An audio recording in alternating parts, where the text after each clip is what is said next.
어, 오늘은 겉사람과 속사람이라는 주제로 말씀을 나누려고 합니다. 주제는 겉사람과 속사람입니다. 먼저 우리 고린도후서 4장 말씀 보겠습니다. 고린도후서 4장 16절부터 보겠습니다. 고린도후서 4장 16절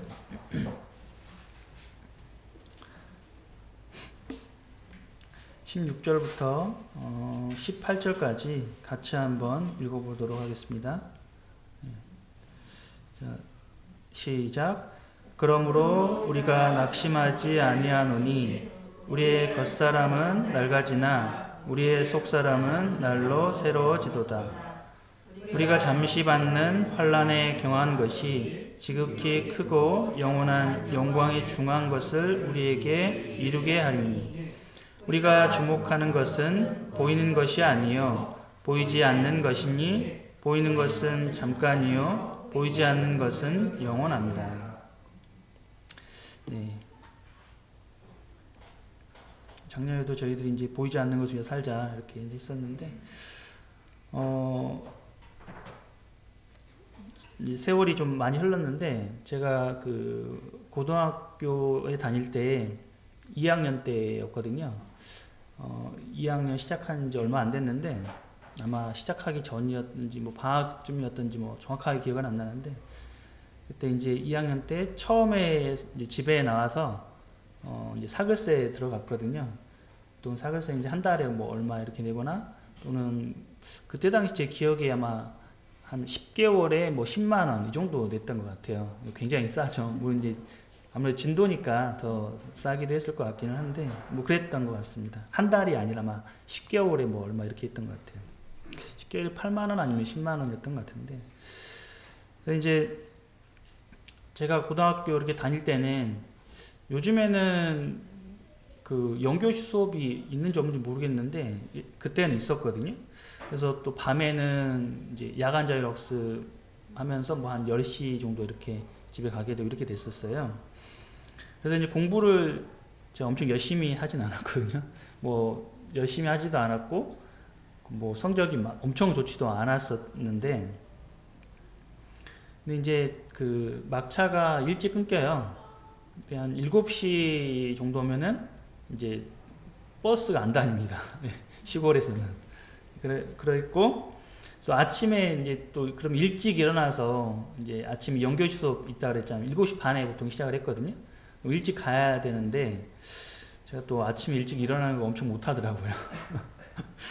그래서 이제 그러면 자취를 이제 해야 되겠다. 그렇게 해가지고 이제 결정을 해서 2학년 때부터 자취를 이렇게 하게 되었습니다. 근데 제가 어릴 때만 해도 시골에 이렇게 차가 거의 없었어요. 차를 가지고 있는 집이 거의 없었어요.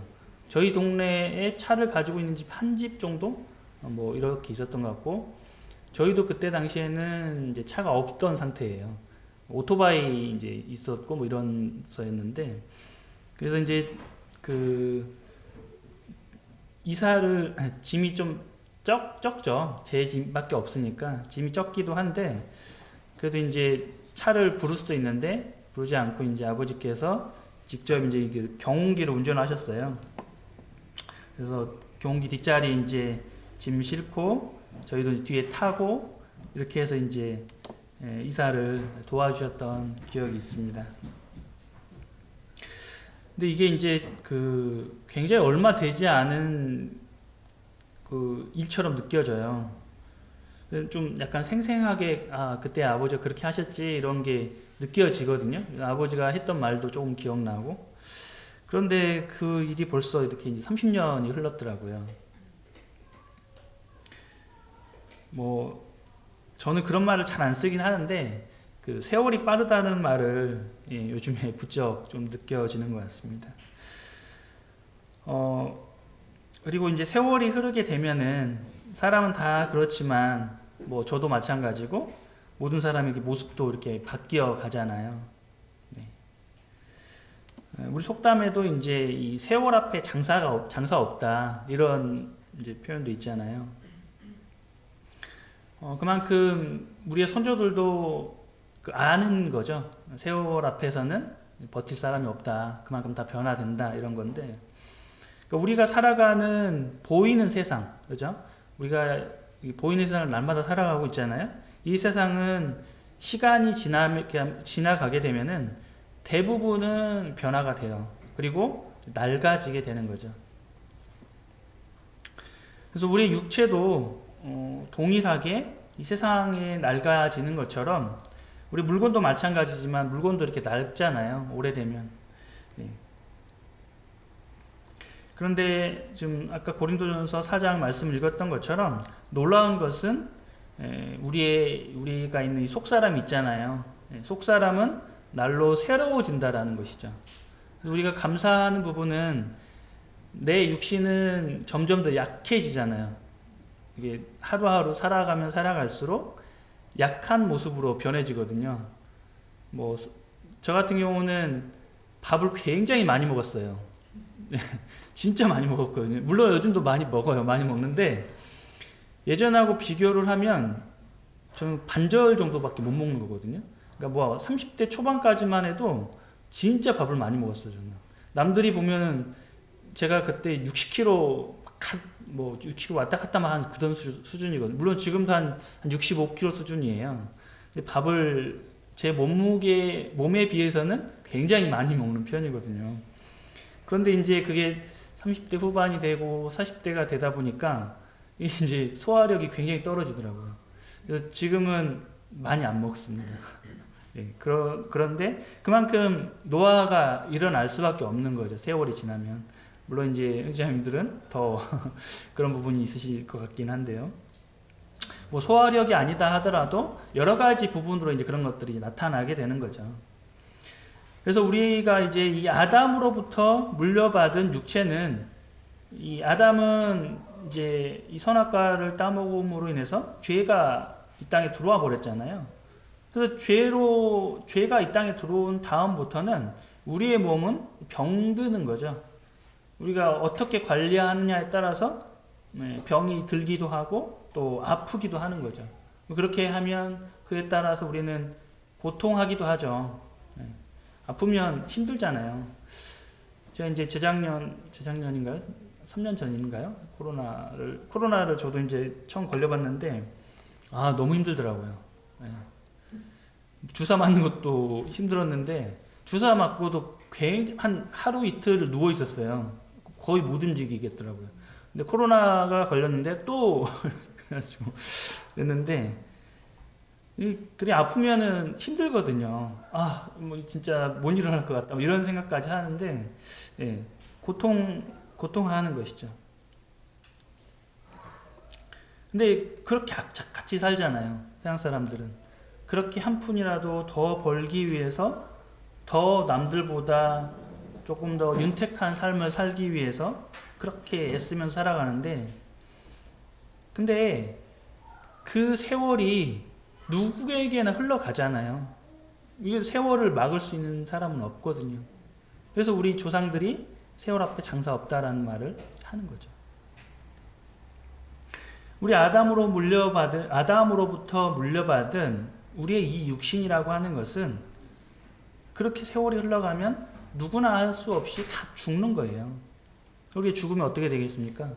다 흙으로 지었기 때문에 흙으로 돌아가는 거죠. 근데 우리에게는요, 이제 예수 그리스도로부터 새롭게 태어난 우리의 속사람이 있다라는 것이죠. 우리의 이 속사람은 어떻습니까? 이 부활의 소망을 가지고 있잖아요. 그래서 부활의 소망을 가지고 있기에 세상에서 우리는 뭐 아프기도 하고 똑같잖아요. 우리도 배고프고요. 밥 안 먹으면 배고프고 다치면 아프고요. 또 나에게 이런 슬픈 일들이 일어날 때 힘들잖아요. 똑같다라는 것이죠. 그런데 그러한 모든 것으로부터 우리를 이렇게 세상 사람들은 그걸로부터 이렇게 속박되잖아요. 그 공포감을 느끼잖아요. 막연한 공포감. 근데 우리는 그러한 세상에 어떠한 환경이 있다 할지라도 그것에 나는 속박되지 않는다는 것이죠. 왜? 나는 나의 속사람을 새롭게 나의 생명을 주신 이 속사람을 가지고 있고 그것을 통해서 우리는 세상에 속박되지 아니하고 기뻐할 수 있다라는 것이죠. 그래서 사도 바울이 말한 것처럼 우리는 이 보여지는 지금 이 세상이 아닌 보이지 아니하는 이 영원한 것을 소망하고 있다는 것에 우리도 동일하게 그 보이지 아니하는 영원한 것, 이것에 우리는 주목해야 되는 것이죠. 고린도후서를 폈는데 고린도후서 5장에 우리 16절과 17절도 한번 읽어보겠습니다.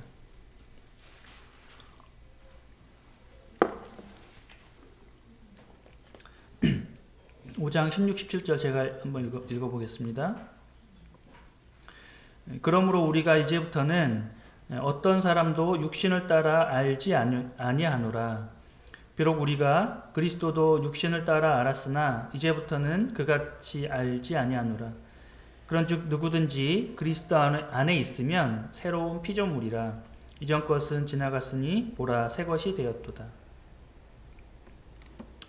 5장에서도 동일하게 사도 바울은 이 그리스도인들을 가리켜서 새로운 피조물이다라고 말씀하고 있죠. 작년에 저희가 이제 그 양평으로 이렇게 수양회를 다녀왔습니다. 그때 그곳에 계곡이 있었죠. 굉장히 그 물도 맑고 또 깨끗하고 깊이도 참 좋았고 굉장히 시원한 쾌적한 이런 물이었던 것 같아요. 그때 저희들이 이제 당시 이제 구원받고 또 간증을 했던 우리 박종환 형제에게 침례를 베풀게 되었죠. 이때 이제 그 침례식을 모두 잘 보셨을 거예요. 뭐 그 전에도 이렇게 몇 차례 침례식을 했었는데 침례식을 할 때는 어떻게 합니까? 발부터 이렇게 들어가서 머리 끝까지 완벽하게 이렇게 완전히 물속에 이렇게 잠기게 하는 이런 과정 우리는 다 알고 계시죠. 그러니까 이것은 이제 이 침례라고 하는 침례식을 통해서 이 나의 육신이 있잖아요. 그러니까 아담으로부터 물려받은 나의 육신. 이 육신은 이제 완전히 죽었다라고 하는 것을 의미하고 있죠. 그래서 내가 죽었다, 그러니까 사람이 죽었다라는 것은 어떤 의미냐면 그 사람의 손이나 발가락이나 심장이나 뭐 혈관에서 피가 이렇게 흐른다거나 이런 것을 어떻게 합니까? 할 수 없는 상태가 돼버린 거죠. 그래서 이것을 손가락도 다 들어가게 하는 것이 완전히 내가 이렇게 이제 그 끝났다, 죽었다라고 하는 표현이 침례식으로 이렇게 표현된다고 볼 수가 있겠습니다. 그래서 완전히 물에 잠기게 하는 것이죠. 그래서 우리의 이 겉사람은요, 이렇게 침례에 순종할 때, 다 침례 순종하셨잖아요. 침례에 순종할 때 완전히 이제 죽은 거예요. 그리고 새로운 피조물로 탄생한 것이죠. 그래서 이제 성경에서 이 거듭났다라고 하는 표현이 나와 있잖아요. 거듭났다. 거듭났다라는 것은 어떻습니까? 새롭게 두 번째 다시금 태어났다. 두 번째 태어난 거 어떻게 태어났다? 새로운 피조물로 태어났다라고 하는 것이죠. 예수 그리스도의 피를 통해서 새로운 피조물로서 태어났다. 이렇게 말을 하고 있는 것이죠.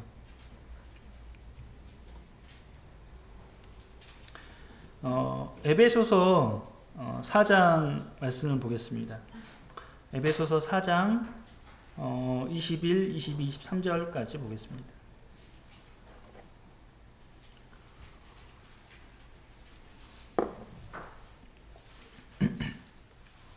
4장 21, 22, 23절입니다. 제가 제가 읽겠습니다. 너희는 유혹의 욕심을 따라 썩어져가는 구습을 따르는 옛사람을 벗어버리고 오직 너희의 심령이 새롭게 되어 하나님을 따라 의와 진리의 거룩함으로 지으심을 받은 새 사람을 입으라.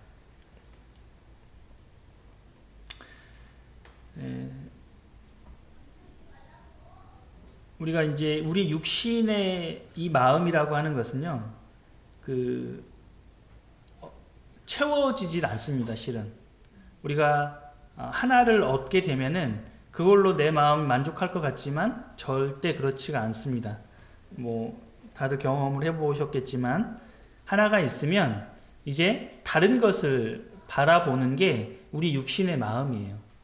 이건 있기 때문에 그 다음에는 내가 무엇을 취할 수 있을까? 아무리 세상에 부자라고 하더라도요, 뭐 예를 들면 우리 1조만 되면 뭐 상상할 수 없는 거잖아요. 1,000억만 돼도 상상할 수 없을 텐데 1조가 있는 사람이 그걸로 만족을 할 수 있을까요? 네, 절대 그렇지 않죠. 더 큰 것을 바라보게 되는 것이. 이것을 세상의 이치라는 것인데 우리에게도 우린 육신이 있기 때문에 여전히 우리에게도 그런 마음이 있다라는 것이죠. 그래서 우리는 이 침례식에서 내가 완전히 물에 잠겨서 이제 죽었다. 그래서 나의 육신이 죽고 옛사람 이제 벗어버렸다라고 하는 이 마음의 자세가 우리에게는 필요해요. 나를 이렇게 되새기는 거죠. 나의 육신은 죽었어. 나의 옛사람은 이제 벗어버렸어. 라고 나에게 주문을 건다, 나에게 이렇게 암시를 주는 거죠. 계속해서. 그러니까 하나님의 말씀을 나에게 이렇게 되새기는 것이 말씀 가운데 하나님이 이렇게 이제 그 말씀을 기억나게 하시는 거잖아요. 되새기는 거거든요. 그 말씀을 통해서 하나님 옛사람을 나에게 벗어버리라고 하셨기 때문에 새로운 것을 입으라고 하셨기 때문에 그 말씀을 통해서 나를 계속 이렇게 정화하는 거죠. 그러면서 나의 육신의 마음을 따르는 것을 벗어버리려고 하는 우리 이제 자연스럽게 되지 않습니다. 당연하죠. 근데 육신이 있으니까 말씀드렸던 것처럼 밥을 안 먹으면 배고파요. 그 육신이에요. 어쩔 수 없어요. 그래서 우리는 말씀을 통해서 나를 자꾸 정화하는 거죠. 내가 옛사람을 벗어버리고 새로운 옷으로 입어야 되겠구나 라고 하는 하나님 말씀 가운데에서 이러한 우리 마음의 자세가 필요하다는 것입니다. 그리고 이제 새로운 옷을 통해서 이 부활의 소망이죠. 우리는 이 부활의 소망을 가진 이 새 사람이 되어야 되는 것이죠. 일전에 이제 인도네시아 선교하시는 마나도였죠. 인도네시아 마나도에 이제 김용찬 선교사가 이제 나가 있는데 거기 가정을 이제 방문을 해서 이렇게 모여서 함께 교제를 나눴던 적이 있어요. 그때 이제 김용찬 선생님이 이제 교제해 주셨던 내용 중에 뭐 여러 가지 이제 교제를 해 주셨는데 제 마음 가운데 좀 남아 있는 부분은 어떤 부분이 있었냐면 선교지에서는 역할이 굉장히 많잖아요. 그리고 선교사가 이 감당해야 될 부분이 굉장히 많겠죠. 뭐 제가 완벽히 알지는 못하지만 많을 거라는 생각을 합니다. 그래서 그렇게 교제를 했었고, 그래서 여러 역할이나 또는 내가 지금까지 살아오면서 나라고 하는 이 캐릭터가 있을 거잖아요. 성격, 그죠? 성격은 다 달라요. 자기만이 가지고 있는 독특한 성격이 있을 거예요. 근데 그런 것을 이제 새롭게 나를 형성해야 되는, 왜냐하면 그런 역할이 필요하니까. 선교사가 그 역할을 하지 않으면 그게 없어지는 거잖아요. 그러니까 없는 거잖아요. 그런 어떤 유형이나 그런 성격이나 이런 것들을 누군가 형성하게 해줘야 되거든요. 그럴 때 그것이 필요하면 어떤 것이 필요하면 그것을 새로운 옷을 입는다라는 표현으로 했던 기억이 있거든요. 근데 말씀드렸던 것처럼 내가 성장하면서 이렇게 이제 나의 성격이 이렇게 형성이 되어 가잖아요.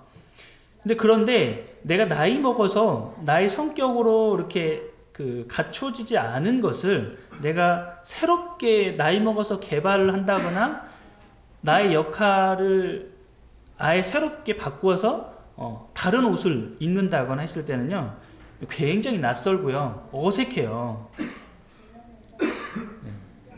네. 쉽지 않은 일이라는 것이죠.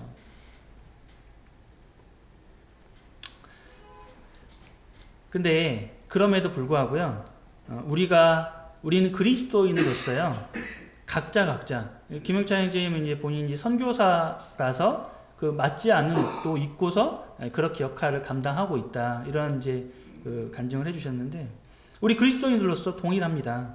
각자의 처한 환경에 맞춰서요, 자신을 쳐서 복종케 하는 이러한 마음도 우리에게 필요한 것이죠. 이것이 무엇이냐면 합심하여 선하심 이루어가는 것이죠. 근데 김영찬 선교사 가정이 이러한 역할을 하고 있는 모습이 굉장히 저한테는 인상 깊게 이렇게 남게 된 것 같습니다. 그래서 우리의 겉사람은요, 저도 제가 이렇게 옷을 막 많이 입는 사람도 아닌데 뭐 좀 이상한 옷을 입으면 굉장히 저한테 이렇게 안 맞는 것처럼 느껴져요. 예. 그래서 저에게 어울리지 않는 옷에 대해서 굉장히 저도 거부감이 있거든요. 그래서 뭐 저도 그런 사람 중에 한 사람인데, 하지만 우리의 삶 가운데에서 이 속사람을 통해서 주님을 의지함으로 불편하잖아요. 맞지 않은 옷을 입으면 불편하거든요. 내가 아닌 것 같고 뭐 이렇지 않습니까? 그 생각을 하니까 갑자기 생각나는 부분 하나가 있는데, 저희 첫째 혜인이가 이제 돌이 좀 지났을까 아니면 돌 전일까 했는데, 마트를 가서 이제 신발을 하나를 샀어요. 이제 막 이제 걸음마 할 그때라서 신발을 사서 이제 신발 한번 신겨줬거든요. 운동화를 하나 이렇게 신겨줬는데, 거의 처음 신발을 신고 이렇게 땅을 밟은 거예요. 맨발로만 밟다가. 그래서 이제 이렇게 신발을 신겨놓으니까 얘가 신발이 이렇게 쪼이잖아요. 예. 내 발을 이렇게 쪼이는 느낌이 나니까 이제 어색한 거죠. 그래서 이제 발을 이렇게 떼어야 되는데, 그러니까 아장아장 걷던 때예요. 그래서 이렇게 걸어 다니던 때인데, 신발이 이렇게 쪼이니까 이게 딱 얼어버리는 거예요. 못 움직이는 거죠. 어색한 거잖아요. 이거 내 발의 느낌이 아닌데? 이런 느낌을 아마 가졌겠죠. 그런 것처럼 어린 아이들이 느끼거든요. 내가 평소에 그냥 맨발로 있던 거를 신발을 신겨 놓으니까 안 맞다라는 걸, 뭔가 다르다는 걸 느낀다는 거죠. 마찬가지죠. 우리도 당연한 거죠. 그래서 그게 불편하다는 것이죠. 근데 어떻게 한다고요? 우리는 주님을 그때 의지하는 거죠. 제가 말씀을 되뇌라고 말씀드렸잖아요. 하나님의 말씀이 하나님께서 어떻게 말씀하셨는지를 우리 마음 가운데 새기고 기억해서 그 불편함을 이기고, 주님께서 어떻게 하십니까? 주님께 이 땅 오셔서 하나님의 말씀에 순종하셨잖아요. 하나님이시면서 하나님께 기도하셨잖아요. 하나님께 나아가셨죠. 그래서 주님께서 어떻게 하십니까? 끝내 승리하신 것이죠. 그런 것처럼 우리의 삶 가운데서도 주님께서 우리에게 이 새로운 옷을 주셨다고 그랬잖아요. 새로운 피조물로서 주님으로 새롭게 옷 입었다. 그래서 우리는 우리 서수집계 성도님들께서 이렇게 그리스도인으로서 새로운 옷으로, 우리의 새로운 피조물로 우리를 만들어 주신 주님을 기억하고 우리 자신을 복종해 우리의 자신을 쳐서 복종시키게 하는, 그래서 합심할 교회가 이렇게 선하심을, 주님의 선하심을 또 하나님의 영광을 드러내는 이러한 모습으로 섬기시는 서수집계 성도님들이 되시기를 바랍니다. 네, 감사합니다. 기도하고 마치도록 하겠습니다.